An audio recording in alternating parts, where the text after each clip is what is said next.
Nextel Cup at Watkins, Glen, brought to you by Sprint, featuring NASCAR Nextel Cup Series updates at Sprint Speed. Can-Am, the ultimate ride.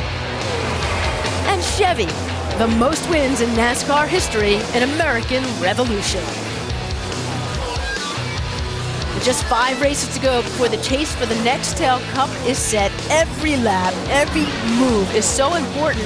And as of right now, Dale Earnhardt Jr. has moved back ahead of Kurt Busch for that all-important 12th spot. You know what, Susie? That race between those two is going to go down to the last race before the chase.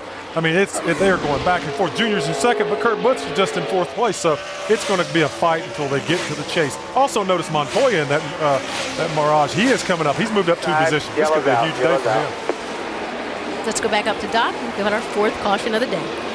Exactly, Susie. Yellow flag waving again here with 38 laps to go. Reed Sorenson, the 41 car. We were just talking a moment ago about the fact that the 41 car has spun and that he had not been on pit road since lap 16, was getting ready to come in another lap. He was actually coming in next time by. Right now the 41's at the bottom of the track. He can't get it refired. He's all stuck back there. It won't fire back up. And we saw a lot of smoke up off of turn 11. It was Jimmy Johnson. He had an encounter down there. It was right as the caution came out that Jimmy Johnson spun out. The 41 car just wouldn't restart. I think that's why they put the caution out. Here's the 48 car down and exiting turn 10. Now watch him headed into turn 11 as the caution's getting ready to wave. Keep on digging. You got a car sitting that caution's out.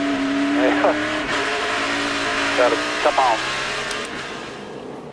That's the same incident we saw with the other cars earlier. Juan Montoya gets underneath of him. Jimmy doesn't know he's there, comes across. You kind of blame it on both of those guys. Now let's take a look at the 41 car now. He gets into turn 1. He's on the outside of the course. Oh, he gets loose. He spins. And now the problem here, he can't get it refired. He's stuck down there at the bottom of the racetrack in turn 1, and it won't start. Dave? Well, Rusty, right before this, they were planning to pit it. They were a couple laps away from that. That was going to be their strategy. They'd be good to go to the end till fuel, and maybe would have been the first ones to pit. But just before he came down the cross the start-finish line, going into that turn, Reed radioed he thinks he has a tire going down, and that's probably what caused him to spin. They were going to pit the next lap then, of course, to take care of the flat tire situation. And the big problem here is how low he was on fuel. And when he spun the car out, it probably would not pick up the little bit of fuel he had in the tank. And you can see how hard it was for him to get started.